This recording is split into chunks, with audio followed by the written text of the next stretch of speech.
I've talked about so much on my channel. I've talked about scams, scammers, and those people trying to take your money and trying to take advantage of you. And today we are going to be talking about one of those people who happens to also have some pretty interesting things to say about Black people. So we're going to get straight into it.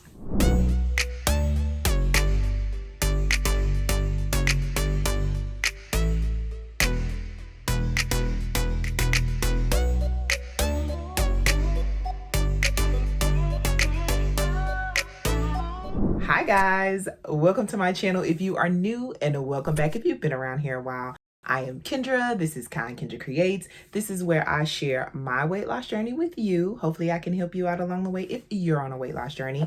I also do commentary on a variety of topics including health, wellness, fitness, weight loss, and also anything you send to me. And hopefully you'll learn about me along the way. So if that stuff sounds good to you, then make sure you are subscribed to my channel. So today we are going to be talking about Mr. Grant Cardone. If you have been on the internet any amount of time, you probably have heard of that fellow. And he has been touted as a finance guru. Okay, so I know I usually talk about like fitness influencer type of people, or I talk about like spiritual guru, self-help type people. But today we're going to be talking about a financial guru. And I was actually sent this information from someone. So shout outs to them. Oh, and also, if you want to see me talk about something, you can send me whatever you want to send me, and I am going to talk about it, because without you guys, I would be nothing here on YouTube. So if you want me to talk about something, send it to me. Hopefully it is like in the pseudo related to what I usually talk about. But if it's not, I'll still talk about it. You can send it to me on Reddit. You can send it to me on Instagram. You can send it to me wherever. I am 𝐒𝐿𝐫𝐞𝐬𝐬 Creates on all platforms, okay? So that out of the way, we're gonna talk about this. It was sent to me. It's actually like a video interview. And honestly, I was taken aback about the things that he had to say. But who is Grant Cardone? I'm not going to get into it. He's just a financial guru. You can Google him. You can find out so much about him and what he's been up to. But people think that he is a genius when it comes to finance and money. Other people think that he's a scammer, a charlatan, a fake, a fraud. He takes other people's money and that's how he gets rich, and he's conning people out of money. I don't know about all of that. But I am sure that people who know a lot more about finance than I have some pretty informed opinions about him. I let the finance people do their thing. That is totally out of my lane and totally out of any kind of experience. I don't have no experience in finance. Y'all, I took a finance class in undergrad and I somehow made it out of there with a B. I don't know how I did it because I failed every test. But also the professor curved every test. So I have an accountant and I have an investment person for all of that kind of stuff. But anyways, we're going to talk about some things that he said. And like, I am so piped up. I mean, I even wore my Support Black Women shirt for this, because a lot of people do not know how it feels to be targeted or discriminated against or have people make inaccurate assumptions about them. But Grant Cardone spoke, and he spoke well on his opinions about Black people. So we're going to get straight into it, y'all. But before we get into it, I just wanted to say that probably the worst thing that I heard about Grant Cardone on the internet was actually something that I witnessed with my own eyes. If you guys haven't heard of 𝐒𝐫𝐞𝐬𝐬, he's like a big finance type person here on YouTube, and he like calls out scams and scammers. He's pretty amazing to me on what he does and how he reaches people and like how informed he is about everything. And he actually had a video up of Grant Cardone selling his course or his book. He's selling something. I want to say it's a course because it was like $1,000. So he asked this other guy, Damon John, CEO of FUBU, you know, he's on Shark Tank or whatever. Why he was on there with Grant Cardone, I don't know, but they were on there together. They were talking about it, and he was on there promoting a course or whatever, and he was trying to sell it. And so I'm just gonna show you the clip, okay? Your last $1,000. This offer today is $997. GrantCardone.com/shark. Okay. Yeah. You're down. A guy's sitting there right now watching this, and I got my last grand, dude, and I got Christmas coming. Should he spend it on this? Absolutely. I would tell you the same thing. I'll tell you why. Because the minute you learn this and you then go out and get a trademark instead of a patent. Yeah. So basically, he wants you as the consumer to spend your last $1,000 on some stupid course. He don't want you to get your kids Christmas gifts. He don't want you to pay your bills. He wants you to buy this course. You know, and this is why I say, like, these influencers, these gurus, all these people, like, they legit do not care about you. They don't care about you. They only care about lining their pockets. Like, I don't know the information that's contained within his course or his books or anything. And honestly, I don't care what it is. You don't tell someone, give me your last $1,000. Like, what? Because there is nothing within that will guarantee a return of at least their $1,000. Now, if you had something that could guarantee a return of at least their $1,000, then, you know, maybe, perhaps, I don't know, take a chance. But you can't guarantee anything when you make an investment. It's just not how investments work. That didn't leave a good taste in my mouth about this fellow. But like I said, I don't know anything about him. I know I didn't like that. But we're going to get into this podcast interview. I don't know what it is. Whatever it is. So Laura Trump, and if you don't know who that is, basically that's Donald Trump's daughter-in-law, has a YouTube channel called The Right View with Laura Trump. And she has Grant Cardone on her show or whatever. And so she's interviewing him and blah, blah, blah, blah, blah. And which we're going to go ahead and get into that first. So why do you think it is that you translate so well to people? Because people obviously are interested in what you're doing. Is it because they aspire to be like you, because you are successful and you're not shy about your success? You know, I've seen a lot of the things you've done on, especially on your Instagram. Did you cringe at any of them? Like, Well, no, it's funny because the way you do things, I actually think is very tasteful. Some people do them and it's a little like, okay, like we got it. Yeah.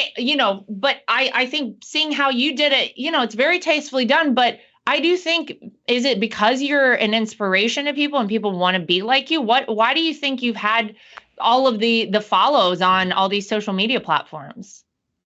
Well, I think that I'm not tasteful half the time. Like, I'm not. I mean, I look at stuff and I cringe. And so I found her question very poignant. She asks him, do they aspire to be like you? And this is a question that we have to ask ourselves when we are connecting so much to someone online. Do we aspire to be like them? Think about that for a minute.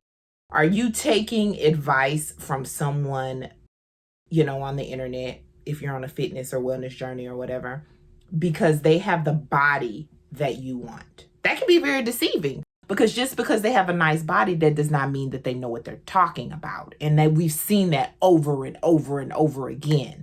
Look at Miss Brittany Dawn. She was at the height of fitness. You know, she had a nice shape physique, but she didn't know what she was doing, and she was a scammer on top of that. So you have to ask yourself, why is it that you feel like so connected to them, so drawn to them? Like, what is it? Do you aspire to be like them? Think about all the people that looked up to Rachel Hollis and Dave Hollis, you know, as an example of what you should be like. And their marriage was in shambles. They got a divorce. So you really have to be careful. And so I think she asked him that question, and, well, he really didn't answer it. But he did say something. He asked her, you saw my videos, do you think that they're cringe? And he feels like he's not the most tasteful person on the internet. And he says that sometimes when he looks at his videos, he cringes. This tells you everything that you need to know. If you're putting out cringe content, why are you putting out cringe content? Why? I can answer. I'll answer. It's because you want to appear a certain way. It's all about like that shock value. It's all about the shock value. You want to shock these people into whatever it is that you're selling. You know, you present yourself one way to your audience and they're like, oh, he's so rich. He has so much money. He can do this. He can do that. Maybe if I buy his course, then I can be the same way. And we know that just because you see something on the internet does not mean it's true. And just because they are one way, that does not mean that it will translate to your life. But I mean, if he's putting out cringe content, he cringes at it. I feel like he knows what he's doing. He knows how he's connecting to his audience. It's like, I don't really want to do this, but I know this is what the people want. So this is what I'm going to give them. We're going to look at the next one. I'm like, oh my God, I'm sitting on the top I'm sitting on a Rolls Royce on the Oh, I haven't seen that one. I'll have to go check that one out. And I'm literally throwing money, you know, like, so anyway, what I'm trying to do though is, you know, that's not going to appeal to you, right? But there's audiences, and I think the reason we have done well there is because it's very raw. It's fast, it's unedited, it's, you know, a little bit in your face. I'm telling people the truth. I'm very similar to your father-in-law in some ways. You know, unscripted. I'm just gonna lay it out the way it is. If you don't like me for it, no problem. Well, he's not upset about showing off the assets that he has. So. I kind of laughed a little bit when he was like, this content isn't going to appeal to you. So I'm trying to find out, Grant Cardone, who does your content appeal to? Who is it made for? You sitting on top of a Rolls Royce throwing money. Like, who is that content for? Who does it appeal to? He didn't talk about his, I guess you could say, target audience here or target demographic here. We're gonna see that in the next clip. But if it's not targeted to people like Lord Trump, then who are you targeting? And why are you targeting them? You have to think about these questions. Just when you think about those influencers and the things that they say and the things that they do and how they curate their news feed and what reels they're putting out and who are they targeting? Who do they have in mind? Who and why is the next question. It makes me think a lot about MLMs, right? If you think about MLMs, you think about who do they target? Who's their audience? It's usually like women. We know that women make the overwhelming majority of people who are in MLMs. They target moms, a lot of times first-time moms, stay-at-home moms that might be isolated or that might be going through a rough time.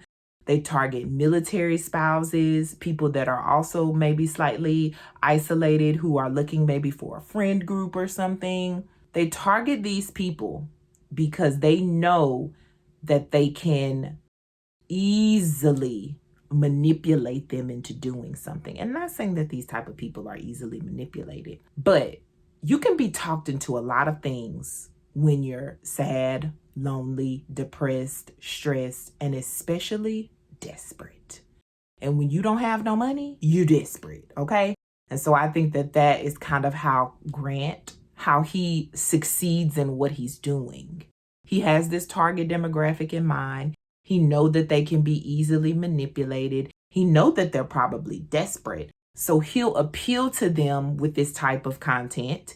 And then also with his actual success, they say, hey, if that man can be successful and he's selling the secrets, then maybe he has something that I can buy and I can be successful just like him. I don't know. But then he goes on to compare himself to Donald Trump. But she says, oh yeah, I do see some similarities. You know, he has, you know, Donald Trump has no problem showing off his assets. Does he? I mean, he won't show his tax returns.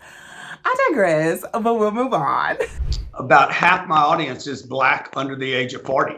How did a white guy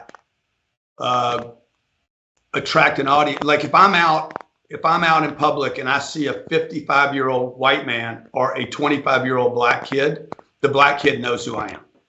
There's like, wow. there's a 10 times better chance, 10x, that the black kid knows me. Now, the reason is because we go after that audience and we're talking to them in very street terms, if you will, very not big nomenclature, vocabularies, you know, we just keep everything very tight and simple.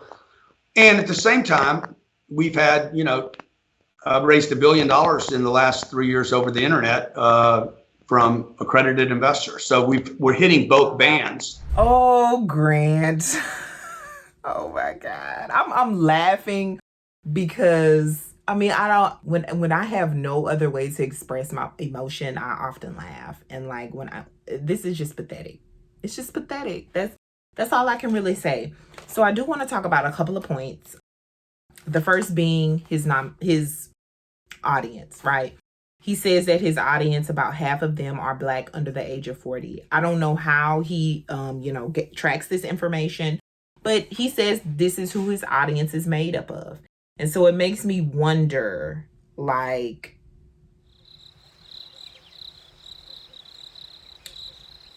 why? Why is that your audience? And then they talk a little bit about the power, like, of social media. So I'm assuming they're finding him on social media. I never knew that many Black people were interested in Grant Cardone, but apparently he says they are. But they are under the age of 40. So I'm assuming that they're probably under the age of 30 and probably closer to early 20s.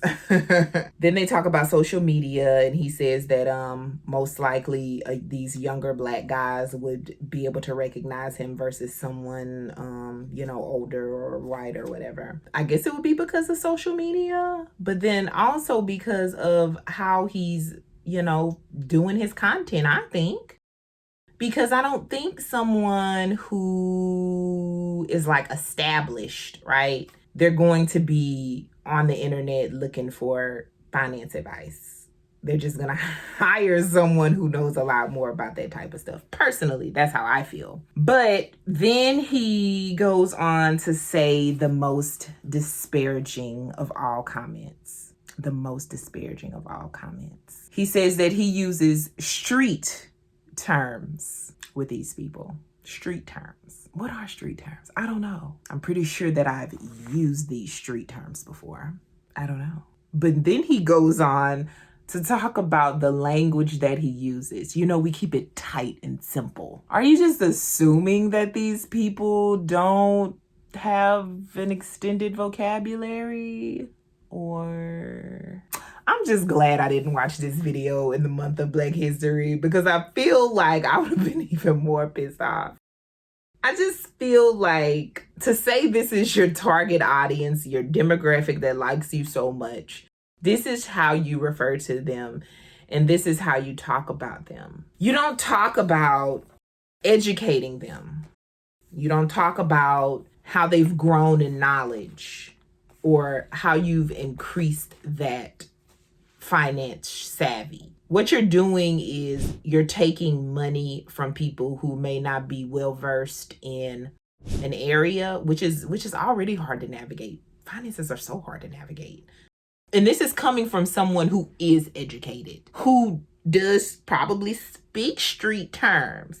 But I can also understand everything that you say, Mr. Grant Cardone, and everything pretty much anyone else says that thinks that their audience is pretty simple, needs simple language. And he says that he goes after this audience. He says he goes after this audience. Why do you go after them? If you have to use such dumbed down language, why don't you, go to the other band? Remember, he says he hits both bands. What's that other band about? Who are those people? I guess you're, $1 million investors that, you don't have to use street terms with, or, such simple language. I don't really have any more words, because if I say anything else, I'm going to start cursing. And I try to keep it pretty clean on here. I feel like one day, my son, he might look at my videos. I'm pretty sure he will, because he knows he.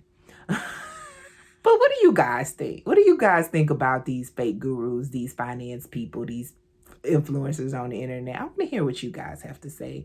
And do you know anything about Grant Cardone? I'd love to hear your opinions. I don't have very many good words at all about Mr. Grant Cardone. And all I'm saying, guys, is just to be well informed. Just do a simple Google search. You'll find out a lot of information about anyone on the internet. And just ask probing questions. Use critical thinking skills. If, you feel your gut telling you something, then it's probably right. This is what I do, child. I am damn near 40 years old. And if I feel like something stinks, I will ask my daddy, because my daddy gonna keep it real with me. He is not gonna leave any kind of choice words out of what he says. So get somebody that is blunt with you and honest with you. The friend that tell you the truth and you don't like how they say it, but they still your friend. Ask them. All right, guys, I don't have anything else to say about Grant Cardone, but if you do, make sure you can leave your comment below. Also, make sure you like this video. And I'm gonna see y'all on the next one. Thank you so much for watching this video, and make sure you spread kindness in a world full of hate. I will see you next time. Bye-bye.